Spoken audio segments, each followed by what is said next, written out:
সুজলা সুফলা শস্য শ্যামলা এক প্রাকৃতিক পরিবেশের লীলাভূমি সিলেট।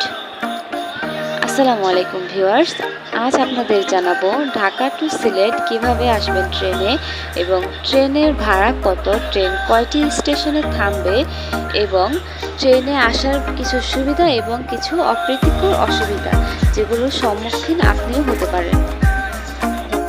ভিউয়ার্স, প্রথমেই বলে দিই, ঢাকা টু সিলেট ট্রেন ভাড়া ৩৭৫ টাকা। এবার ট্রেনের টিকিট আপনি ফোনের মাধ্যমেও কিনতে পারবেন, আবার রেলওয়ে স্টেশনে গিয়েও কিনতে পারবেন। সবসময় চেষ্টা করবেন ট্রেন ছাড়ার ৩০ মিনিট আগে স্টেশনে অপেক্ষা করার। এই তো আমরা ৩০ মিনিট আগে চলে এসেছি। এরপর এই যে ট্রেনের বগি খুঁজছি, তারপর ট্রেনে উঠে গেলাম। অন্য একটা ট্রেন সাইড দিয়ে যাচ্ছি। Viewers, Dhaka to Sylhet train জার্নিতে ট্রেনটি ৬টি স্টেশনে থামবে।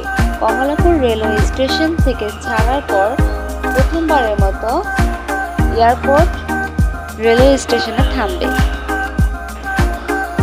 এরপর ঢাকা টু সিলেট ট্রেনটি আসতে মোট ৮ ঘন্টা সময় লাগবে। এর মধ্যে ৬টি স্টেশনে ট্রেনটি থামবে।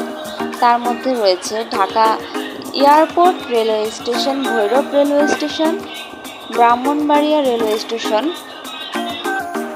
শ্রীমঙ্গল রেলওয়ে স্টেশন এবং আজমপুর রেলওয়ে স্টেশন। এভাবে মোট ৬টি রেল স্টেশনে ট্রেনটি থামবে।